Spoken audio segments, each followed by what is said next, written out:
Meus irmãos, graças a Deus. Pai do Senhor para todos. Nós vamos continuar a nossa meditação bíblica e hoje nós temos a lição de número 10 com o tema Fé e os frutos do Espírito. Essa será a lição para nós estarmos meditando neste momento, está bem? Graças a Deus, vamos lá.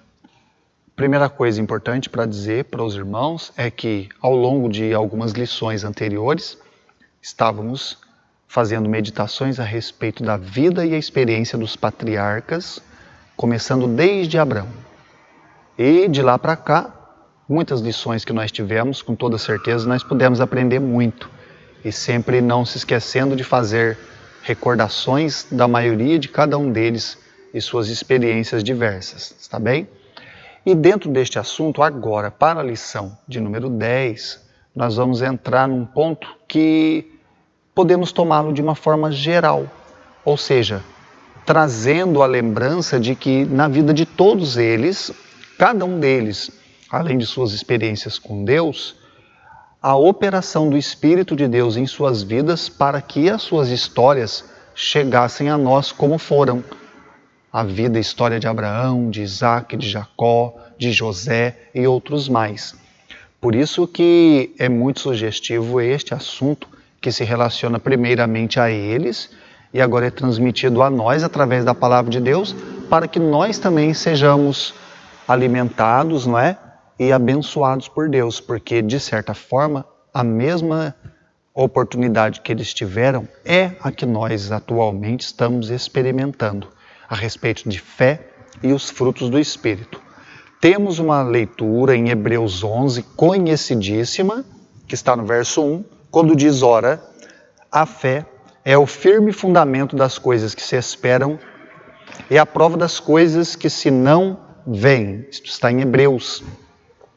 Quando no próprio capítulo de número 11 vai ser trazido à lembrança a experiência de muitos homens e mulheres de Deus no passado que viveram pela fé e através da fé puderam realizar muitas coisas maravilhosas diante do Senhor nosso Deus.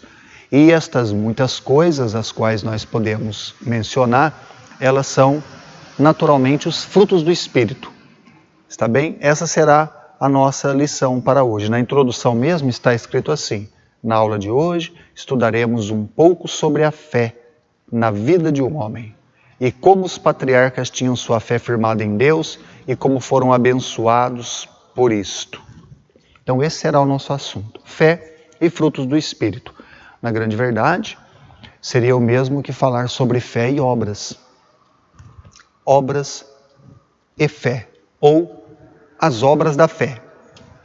Irmãos, notem bem, primeiramente, fé e obras. E também, de uma certa forma, é correto falar as obras da fé, ou seja, as ações que vêm a se tornar reais, ativas, por causa da fé. Está bem?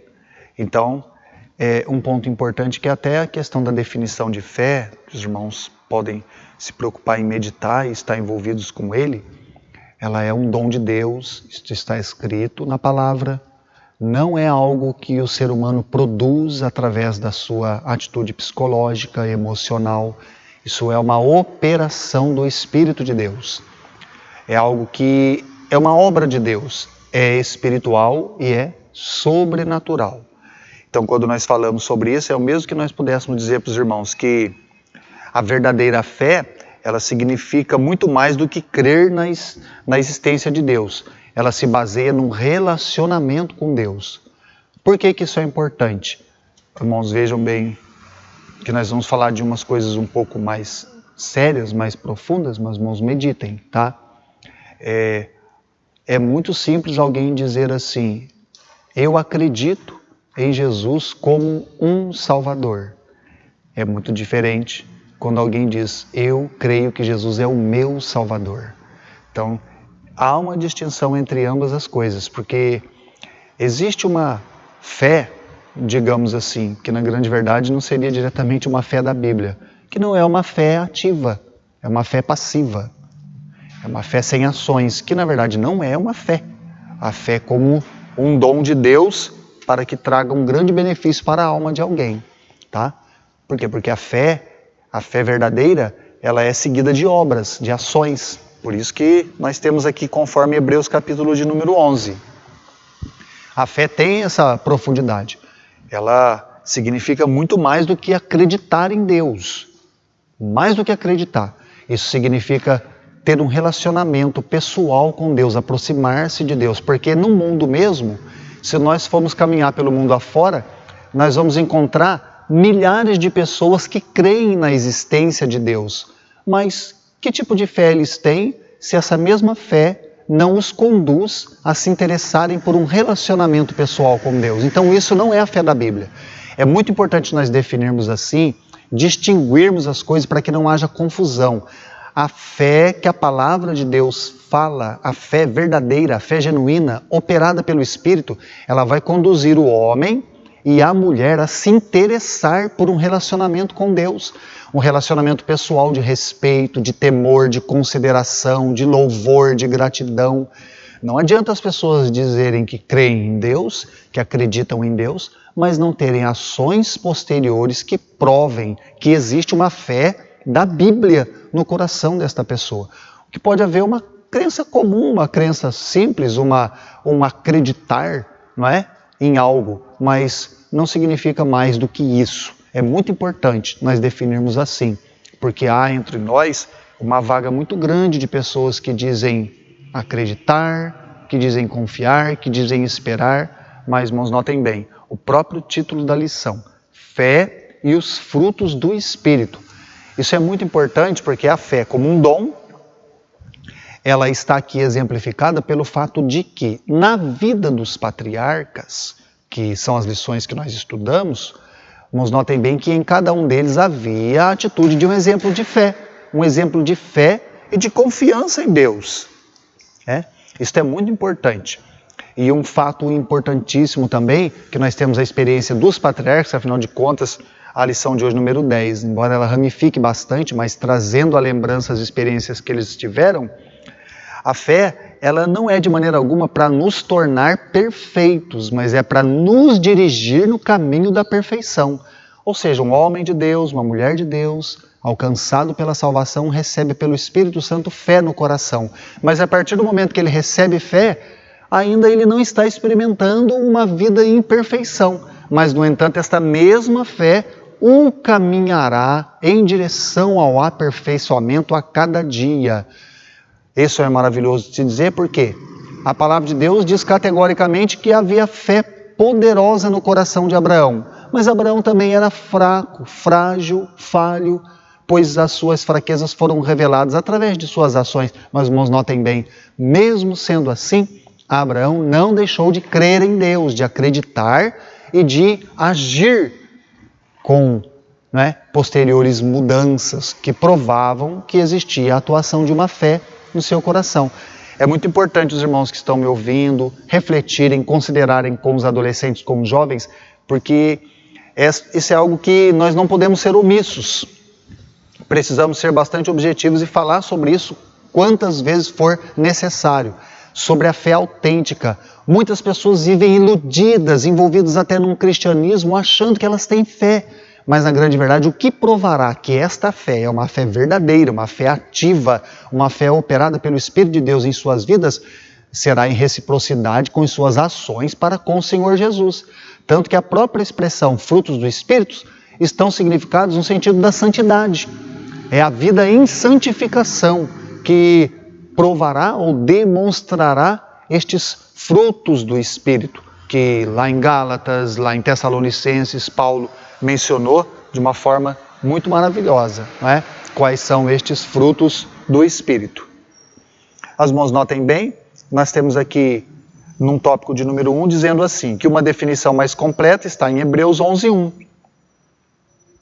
Um texto bastante conhecido, mas precisamos de fato entender que a fé é o nosso alicerce, ou seja, a base onde nos sustentamos para esperarmos as promessas de Deus. Firme fundamento das coisas que se esperam e, além disso, a prova suficiente daquilo que não vemos.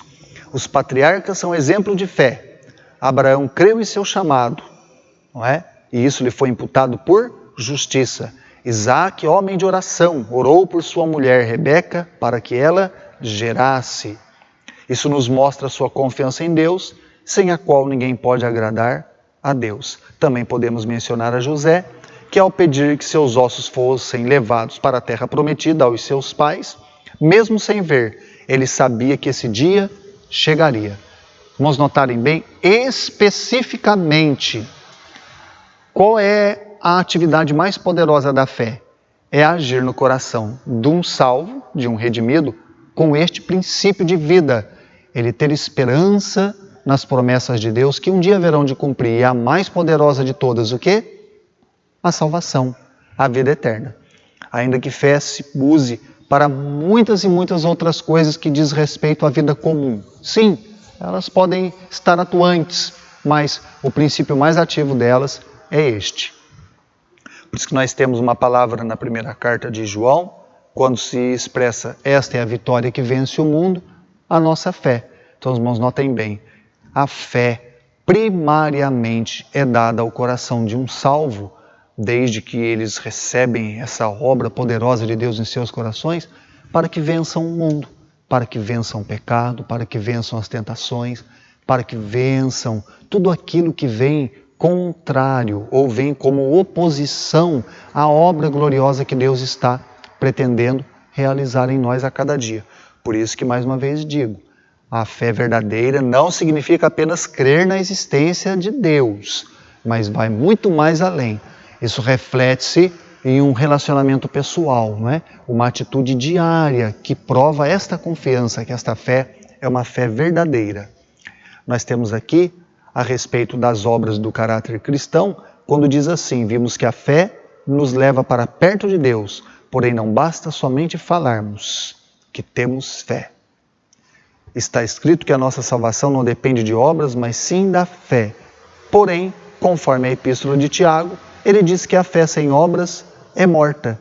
Como então conciliaríamos os dois textos que parecem opostos? Mas o próprio Tiago, neste mesmo capítulo, explica que Abraão foi justificado tanto pelas obras quanto pela fé ao oferecer Isaque, pois ambas cooperaram mutuamente para serem aperfeiçoadas. Nós temos aqui este texto em Efésios 2, tá? Os irmãos e as irmãs também poderão abrir com eles na ocasião.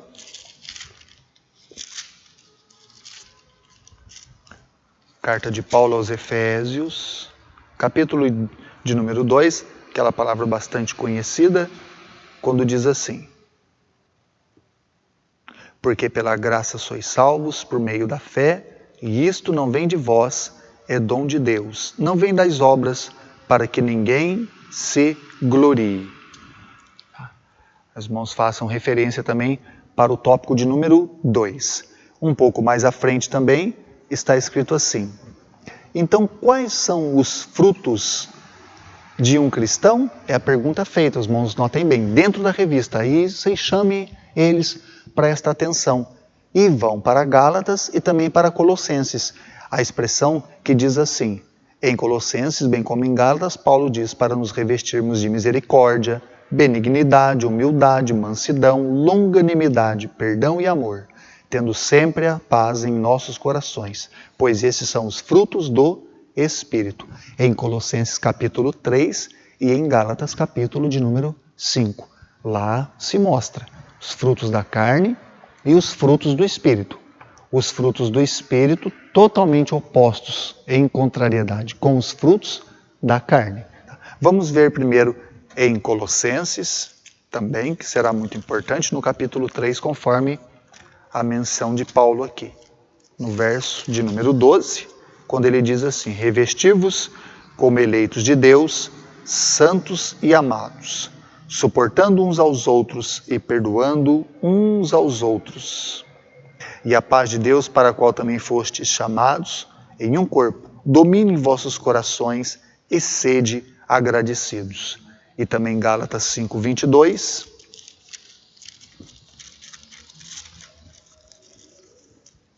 Gálatas 5:22. São as duas referências bíblicas que será muito importante os irmãos fazerem uso a respeito da fé e dos frutos do Espírito, quando se diz assim: mas o fruto do Espírito é caridade, gozo, paz, longanimidade, benignidade, bondade, fé, mansidão e temperança.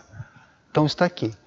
É muito bom para nós essas meditações, porque veja que a Bíblia não nos deixa sem um direcionamento, né? Então, alguém diz ter fé. O que provará isso? Junto com os frutos do Espírito, que serão uma consequência desta fé verdadeira, desta fé atuante. São todas estas coisas acontecendo na vida de um redimido, tá bem? Então, sobre a fé e os frutos do Espírito na vida dos patriarcas, as experiências que eles tiveram, as quais lições que nós estudamos, irmãos, viram, tanto na vida de Abraão, quanto de Jacó, quanto de José, quanto de Isaac, de todos os patriarcas, mesmo eles em suas fraquezas, como disse, não é? Que a fé não é para tornar imediatamente um servo de Deus perfeito, não, mas é muito pelo contrário. É dado ao seu coração para que ele vença todas as coisas que são opostas ao estado de sua alma.